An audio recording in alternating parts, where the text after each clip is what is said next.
When the man said a shadow saved his life in the middle of the conflict, reporters thought he was traumatized, until other witnesses came forward.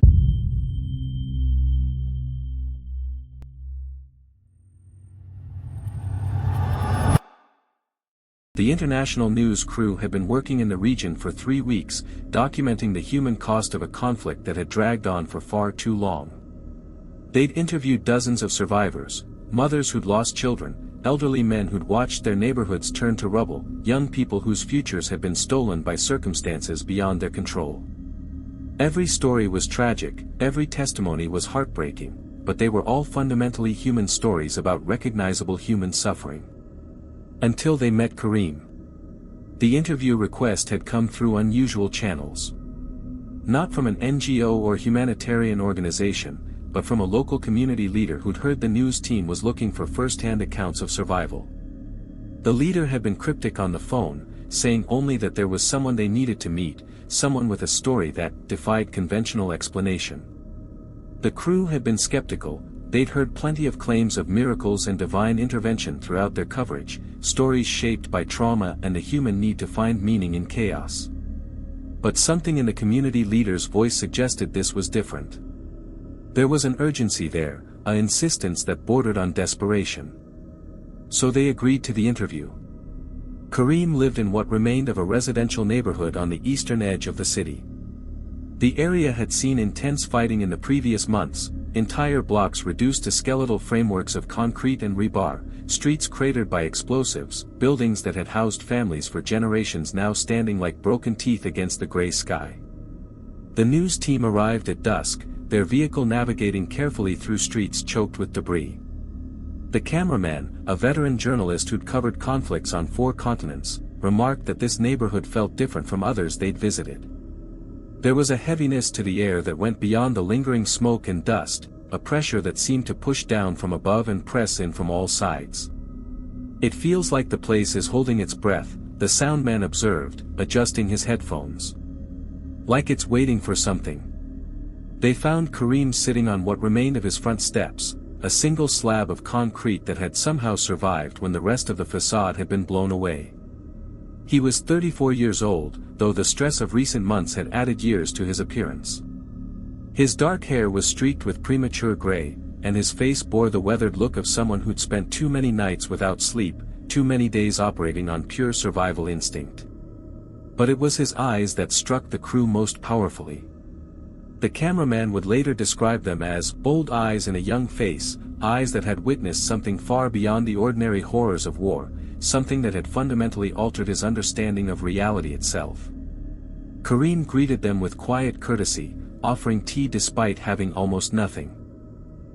The crew politely declined, not wanting to take resources from someone who clearly had so little. They set up their equipment quickly, camera on a tripod for stability, shotgun microphone on a boom pole to capture clear audio, portable LED lights to compensate for the fading daylight. As they worked, Kareem kept glancing over his shoulder toward the interior of his damaged home, then out toward the street beyond, then back again. It was a nervous gesture, reflexive and unconscious, as if he was perpetually checking to make sure something wasn't creeping up on him. "Are you comfortable doing this in English?" the interviewer asked. She was a seasoned correspondent who'd built her reputation on her ability to put traumatized witnesses at ease, to create a space where difficult truths could be spoken. Kareem nodded. "Yes, I speak English. Learned it in school, before." He gestured vaguely at the destroyed neighborhood around them, a gesture that encompassed everything that had been lost. "Before we begin," the interviewer said gently, "I want you to know that you can stop at any time. If this becomes too difficult, or if you need a break, just say so. And if there are parts you don't want on camera, we can turn it off. This is your story to tell however you feel comfortable." Kareem considered this for a moment, then shook his head. "No. I want it recorded. All of it. Because if I don't tell this now, exactly as it happened, people will think I imagined it. That the stress made me see things that weren't there. I need the record to be complete." The interviewer nodded to the cameraman, who pressed record. A small red light blinked to life on the camera's body. Please start by telling us your name and a little about yourself, the interviewer prompted. My name is Kareem Hassan. I'm 34 years old. I was born in this neighborhood, grew up here, got married here. My wife and I have 2 daughters, 7 and 9 years old. Before all this started, I worked as an electrician. Good job, steady work. We had a normal life. His voice was calm, almost flat, as he delivered these basic facts. But his hands, clasped together in his lap, trembled slightly. I'm a practical man, he continued. I fix things. Circuit breakers, wiring, appliances. Everything in my life has been about understanding how things work, following logical patterns, solving concrete problems. I'm not religious, not in the traditional sense. I respect faith, but I've always needed to see evidence, to touch something and know it's real before I believe in it. He paused, looking directly into the camera lens. Which is why I still can't fully accept what happened to me. But I know it did happen. I know what I saw.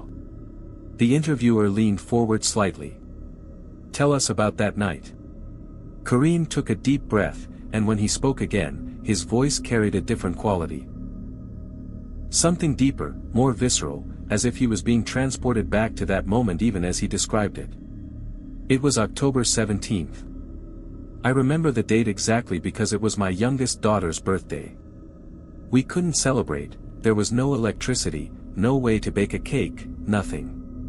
But I promised her that when this was over, we'd have the biggest party she'd ever seen. He smiled briefly at the memory, then the smile faded. My family wasn't here that night. I'd sent them to stay with my wife's sister in a safer part of the city 2 weeks earlier. I stayed behind to watch the house, to protect what little we had left. Stupid, maybe. But this was our home. Everything we'd built was here. The neighborhood, he explained, had been caught in a particularly brutal phase of fighting.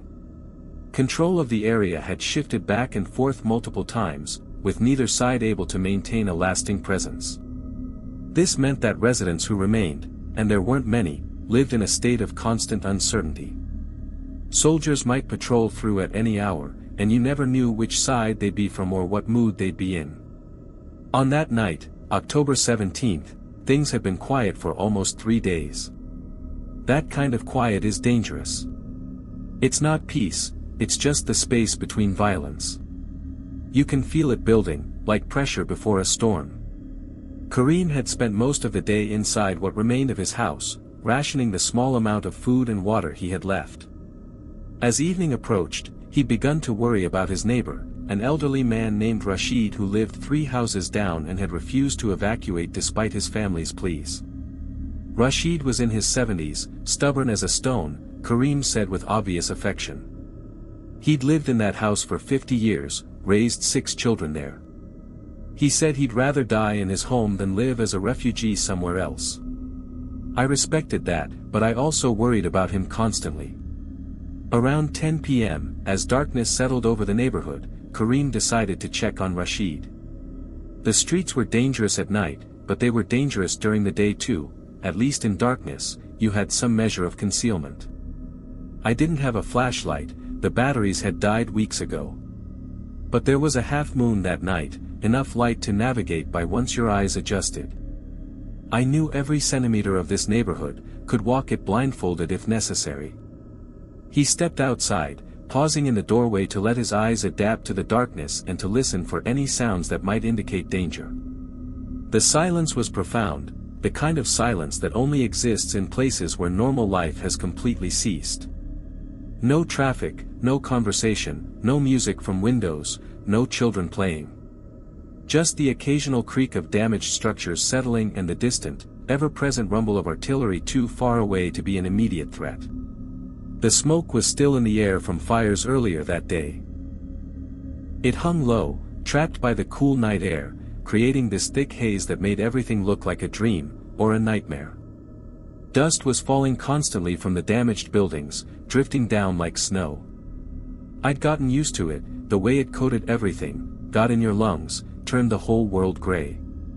Kareem moved carefully down his front steps and into the street, staying close to the walls of buildings, using the shadows for cover.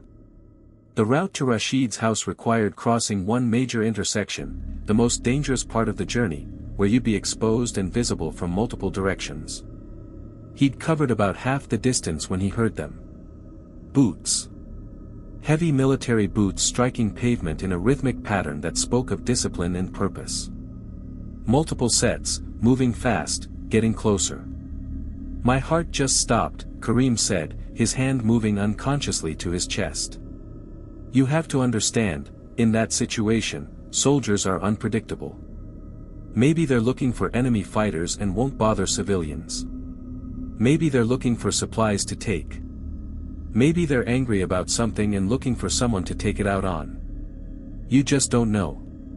He'd spun around, searching desperately for cover, and spotted a collapsed doorway about 10 meters away, the entrance to what had been a small shop, now just a pile of rubble with a relatively stable overhang. He ran for it, his movements as quiet as possible on the debris-strewn street, and pressed himself into the shadows behind a half-fallen concrete lintel.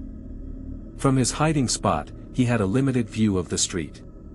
He could hear the soldiers clearly now, they were shouting to each other in sharp, clipped phrases, coordinating their movements. He couldn't see them yet, but they were close.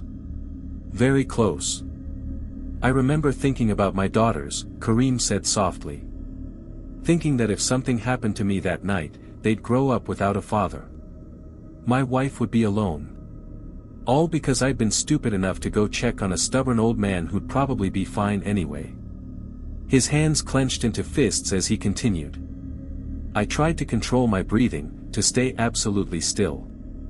In those situations, sometimes the difference between life and death is just being overlooked, being one shadow among many that doesn't draw attention. Then a flashlight beam swept across the rubble, bright and searching. Kareem pressed himself further back into the shadows, making himself as small as possible. He could hear gravel shifting, boot steps getting closer, and then, most terrifying of all, he saw a shadow appear on the ground just a few feet from his hiding spot. Someone was right there, just on the other side of the collapsed wall that concealed him. I was completely certain I was done, Kareem whispered, and the interviewer could see his eyes glistening with moisture at the memory. Not just worried or scared, I was absolutely convinced that this was how I died.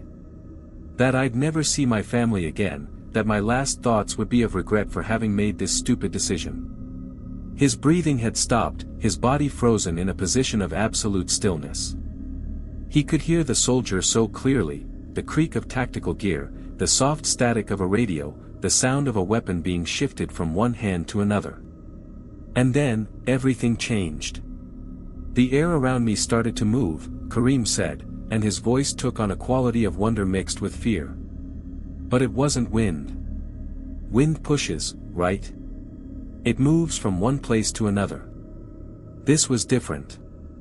This was like the air itself was being pulled together, condensing, gathering into something with shape and substance. He described how the dust that had been falling constantly suddenly began to swirl in front of him, creating a small cyclone of movement that made no physical sense given the stillness of the surrounding air. The particles of dust and smoke began to accumulate, darkening, thickening, coalescing into a form that was definitely there but somehow remained indistinct. A figure appeared between me and the street. Tall, maybe 7 feet, maybe taller. It was hard to judge because it had no clear boundaries. It was darker than the shadows around it, like someone had cut a hole in reality and I was looking into absolute void. The shape suggested a human form, head, torso, limbs, but wrong. The proportions were off. The way it held itself was unnatural. Despite being terrified, despite every instinct screaming at him to run or cower or look away, Kareem found himself unable to move, unable even to close his eyes. He stared at this impossible thing that had manifested from smoke and shadow, this presence that radiated a kind of ancient power that made him feel simultaneously protected and terrified. It had no face, he said firmly. People ask me later, did it have eyes, a mouth, features? No. Just the shape of a head, tilted slightly as if it was listening or observing. But I felt it looking at me. Somehow, without eyes, it saw me completely. It knew me. The temperature plummeted. Kareem, who'd been dealing with cold nights for weeks and thought he'd gotten used to it, suddenly found himself shaking uncontrollably as the air around him turned frigid. His breath came out in visible clouds of condensation, and he could feel ice crystals forming on the rubble around him. On the street, the soldiers' conversation cut off mid-sentence. Kareem heard confused voices, urgent tones, someone asking a question he couldn't quite make out. Then one of the soldiers shouted, a sharp, frightened exclamation in a language Kareem didn't speak but whose tone was universal. Fear. Confusion. Disbelief. Another voice joined in, "Do you see that? Do you see that?"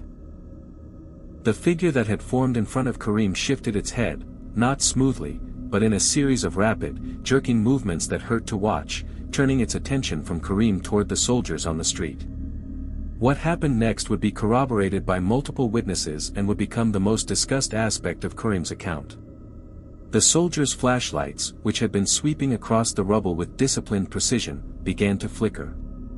Not the normal flicker of dying batteries, but a rapid strobing that created a disorienting effect, like watching the world through a malfunctioning camera. Their radios, the military-grade communication devices that were designed to function in even the harshest conditions, erupted with static. Not background interference, but a screaming wave of white noise so loud that Kareem could hear it clearly from his hiding spot, a sound like the universe itself was being torn apart. The darkness came next, Kareem said, and his voice dropped to barely above a whisper. And I don't know how to explain this to someone who wasn't there, but this wasn't normal darkness. This wasn't just the absence of light. This was darkness with weight, with presence, with intent. The entire street, a space that had been illuminated by flashlights and the moon and the faint glow of distant fires, went absolutely, completely black. Not the darkness of a closed room or a moonless night, but something far more profound. It felt thick, suffocating, like being buried alive in something that was simultaneously nothing and everything. Kareem couldn't see his own hand in front of his face. He couldn't see the figure that had been standing just feet away. He couldn't see anything at all, and for several seconds that felt like hours, he genuinely wondered if he'd gone blind or died or both. In that absolute darkness, he could hear the soldiers panicking. Running. Shouting. The sound of equipment being dropped, of boots hitting pavement in chaotic flight, of grown men reduced to pure animal terror. I don't know how long it lasted, Kareem admitted. Maybe 10 seconds, maybe a minute. Time felt wrong, like it was moving at different speeds simultaneously. But when the darkness lifted, and it did lift, suddenly, like a curtain being pulled back, the street was empty. The soldiers were gone. Not just moved to a different position, but completely vanished from the area. Their retreat had been so complete and so panicked that they'd left behind equipment, a flashlight lying in the street, still flickering weakly, and what looked like a radio or communication device abandoned in their haste to flee. Kareem, still pressed against the rubble of his hiding spot, turned his attention back to where the figure had been standing. It was still there, but fading. The darkness that had coalesced into a humanoid shape was now dissipating, dissolving back into the smoke and dust from which it had emerged. The process was slow enough that Kareem could watch it happen, the figure becoming less solid, less present, more like a shadow cast by nothing until finally it was just gone, leaving no trace except for the profound cold that lingered in the air. I stayed frozen for at least 10 minutes after it disappeared, Kareem said. I couldn't move. Couldn't think clearly. Couldn't process what I just witnessed. My mind was trying to find explanations, hallucination from dehydration, stress-induced illusion, something wrong with my eyes.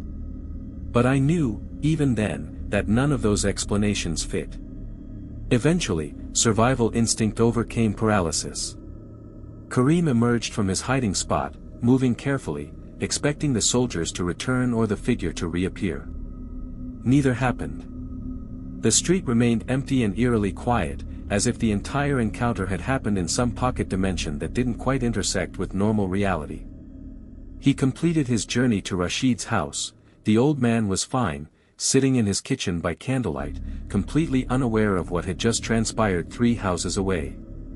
Karim stayed with him for an hour, unable to immediately return to the solitude of his own damaged home, needing the presence of another human being to remind him that he was still connected to the normal world. "I didn't tell Rashid what happened," Karim admitted. "I was afraid he'd think I'd lost my mind. Hell, I thought I'd lost my mind. But my body knew something had happened. My hands were still shaking. My clothes were soaked with cold sweat. And I had this feeling, this absolute certainty, that I'd been saved. That whatever that thing was, it had deliberately stood between me and those soldiers, had deliberately driven them away to protect me." When Karim finally returned home that night, he spent hours sitting in the darkness, replaying the encounter over and over in his mind, trying to find some rational explanation that would make sense of what he'd witnessed. He found none. In the interview, the correspondent asked the question that everyone watching would be thinking: what do you believe you encountered that night? Karim was quiet for a long moment, his old young eyes staring past the camera at something only he could see. "I don't know," he said finally. "I've thought about it every day since it happened. I've considered every possibility. Was it an angel? Some religions talk about protective spirits, guardian entities that watch over the righteous. But I'm not particularly religious, and I'd never prayed for divine intervention. Was it a spirit of the dead? This neighborhood has seen so much death, maybe something emerged from all that suffering. Was it something older, something that existed here long before the conflict, before the city, before any of us?" He shook his head slowly. "All I know for certain is that it saved me. The soldiers would have found me, they were right there, seconds away from discovering my hiding spot. And I know what happens to people found alone in the wrong place at the wrong time in this conflict. Best case, I'd be detained and questioned. Worst case, well, there are many worst cases. And I know one other thing," he added, his voice firming with conviction. "It wasn't human. Whatever rules govern human existence, this thing operated outside them. It came from nothing, formed out of smoke and shadow and darkness itself. It drove away armed soldiers with nothing but its presence. And then it dissolved back into nothing, leaving no evidence except the memory and the knowledge that our understanding of reality is incomplete." The interview might have ended there, a powerful personal testimony that would spark discussion but ultimately remain one man's unverifiable experience. But as the news crew was packing up their equipment, something happened that would transform Karim's story into something much larger. A woman approached from down the street, middle-aged, wearing a headscarf, moving with the cautious gait of someone who'd learned to be wary of strangers. She'd been watching the interview from a distance, and now she wanted to speak.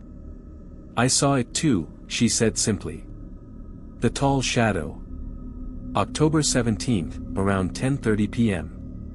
I was on my roof, we sleep there sometimes when it's hot inside, and I saw something moving through the street below. Something that was darker than the night around it, something that moved wrong, like it was gliding rather than walking." The correspondent, recognizing the potential significance of corroborating testimony, quickly asked the cameraman to set up again. The woman agreed to be interviewed, though she asked that her face be kept out of frame for safety reasons. Her name was Jamila, and her account, while different in details, aligned disturbingly well with Karim's story. She'd been watching the street from her rooftop vantage point when she saw the soldiers approaching. She'd been about to go inside, watching military patrols was dangerous, and she didn't want to be seen, when she noticed the figure. It appeared suddenly, she said. Not walking from somewhere, not emerging from a building. Just, there. Standing in the middle of the street, impossibly tall, darker than anything around it. At first, I thought my eyes were playing tricks, that I was seeing a shadow cast by the moon. But the moon was in the wrong position to cast that shadow, and shadows don't move on their own. She described how the soldiers had reacted with obvious fear, how their equipment had malfunctioned, how they'd fled in panic. And she added one detail that Karim, from his ground-level position, hadn't been able to observe. When the darkness came, that thick, heavy darkness that swallowed everything, I could still see the figure. It stood in the center of that darkness like a beacon of even deeper black, and it was growing. Not taller, but more present, more real, like it was pulling substance from the darkness itself and becoming more solid. The soldiers ran, she continued. They didn't walk quickly or retreat tactically. They ran like children fleeing a nightmare, dropping their equipment, not even looking back. I've seen many soldiers in this conflict, from both sides, different nationalities, different levels of training. I've never seen any of them run like that. Jamila's testimony was immediately followed by another neighbor coming forward, an elderly man named Faisal who'd been hiding in the basement of his house but had heard the commotion. He described hearing the screaming static from the soldiers' radios, a sound so loud and wrong that it had hurt his ears even through the walls of his basement. He'd ventured upstairs to look out his window and had seen something tall and dark standing in the street, something that made his eyes water and his head ache to look at directly. It felt protective, Faisal said, choosing his words carefully. I know that sounds strange, given how terrifying it looked.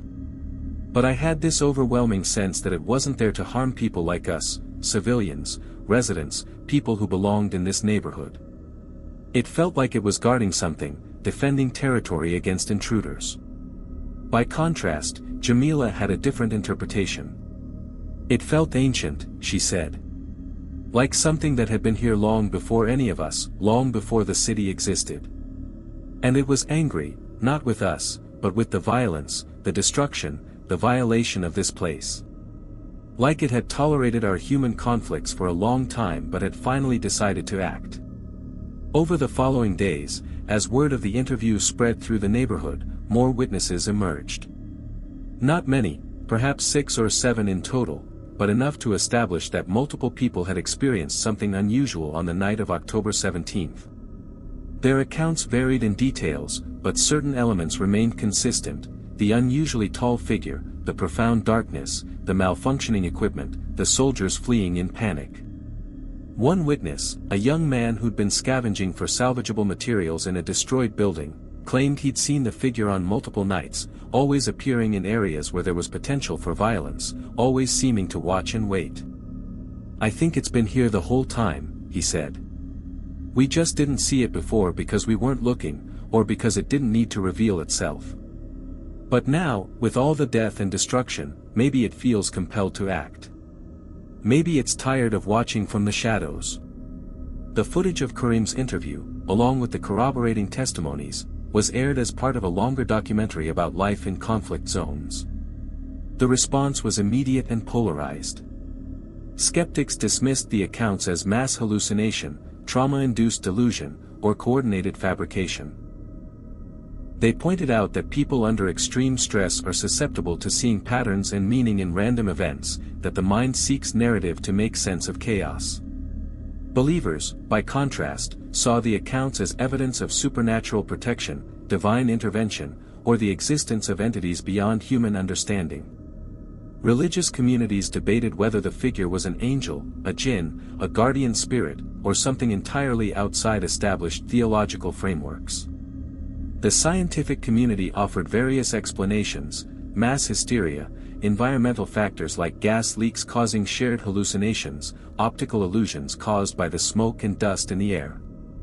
But none of these explanations adequately addressed the physical evidence: the soldiers' abandoned equipment, the multiple independent witnesses, the specific and consistent details across testimonies. The story spread across social media, fracturing into dozens of versions and interpretations. Some posts framed it as proof of the supernatural, others as evidence of psychological warfare tactics, still others as a modern urban legend being born in real time. The original interview footage was shared millions of times, dissected frame by frame, analyzed by everyone from paranormal investigators to military equipment specialists. Through all of this attention, Karim remained consistent in his account. He gave no additional interviews, refused offers from television shows and podcasts, and largely retreated from public view. The last public statement he made came in a written message shared through the original news organization. I told my story because it was true and because I felt it needed to be documented. I'm not interested in fame or attention. I don't claim to have special knowledge about what the figure was or why it appeared. I only know what I experienced, and I know that it saved my life. Whatever else people want to make of it is their choice, but I've said all I intend to say. The final sentence of his written statement became the most quoted part of the entire saga, shared and reshared across platforms, debated in comment sections and discussion forums around the world. Whatever it wasn't human. But it chose me. Those 6 words contained multitudes of implication. Chose him for what? To save? To witness? To carry a message? The ambiguity was maddening to some, profound to others, and it ensured that Kareem's encounter would be discussed and debated long after the immediate news cycle moved on. If this is only one man's story, imagine what else has happened in the shadows of that conflict zone, stories no reporter has heard yet. Because Kareem's account wasn't isolated. In the months following his interview, other testimonies emerged from different parts of the region. A medic who swore she saw a tall shadow standing over wounded civilians, its presence somehow keeping them stable until help could arrive. A family who claimed a darkness entered their home during a raid and confused the soldiers so completely that they left without finding the family hiding in the basement. A fighter who reported seeing something massive and indistinct moving across a battlefield at night, leaving a trail of malfunctioning equipment and terrified soldiers in its wake. The pattern is undeniable. The implications are terrifying. And the questions remain unanswered. What is the shadow figure? Why does it appear in some situations and not others? Is it one entity or many? Is it protecting the innocent, or is there some other agenda driving its interventions?